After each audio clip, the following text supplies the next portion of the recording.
வாழ்க வையகம், வாழ்க வையகம், வாழ்க வளமுடன். வாழக்கூடிய பயிற்சியை கொண்டு வரும்.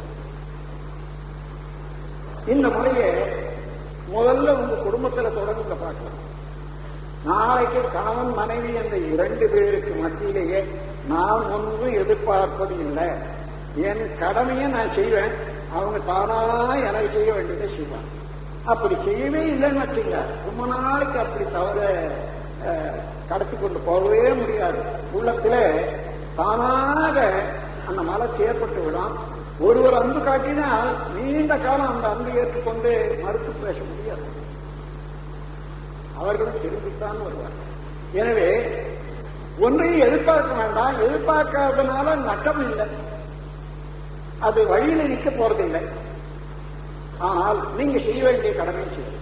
பையன் 80 மார்க் வாங்கணும்னு எதிர்பார்க்கலாம், அது சாதாரண கடமை உணர்வு தந்தைக்கு. ஆனால் அதை விட 80 மார்க் வாங்க வேண்டியதற்கு என்னென்ன உதவி அவனுக்கு செய்ய வேண்டும் என்று அதை செய்தா போதும். வாங்குற மார்க்கு அதான் சரி, இவ்வளவுதான் கிடைச்சதுன்னு இந்த மாதிரி ஒவ்வொருவரும் இதைத்தான் பெறுவாரோ அதுதான் பெறுவாங்க, அதுதான் செய்யணும் இதுதான் செய்யணும்னுட்டு பலவிதமான முறையிலே எண்ணத்தை கற்பனையாக ஆக்கிக் கொண்டால் இயற்கையாக நடைபெறக்கூடிய நிகழ்ச்சிகளை ஏற்றுக்கொள்ள முடியாத தவிர்க்கும். அதனால்தான் கவலை உண்டாகும்.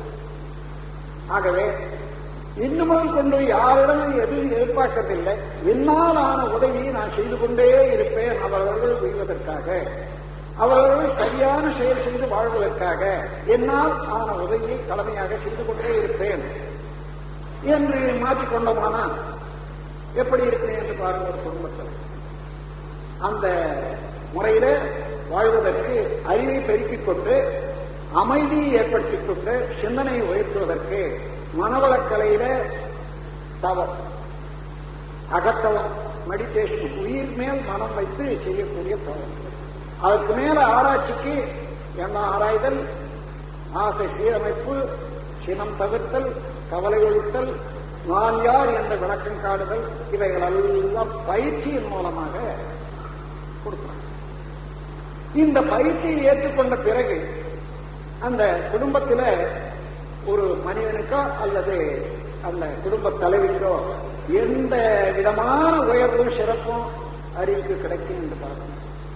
துன்பம் இல்லாமல் இருக்காது, சிக்கல் இல்லாத இருக்காது வாழ்க்கையில.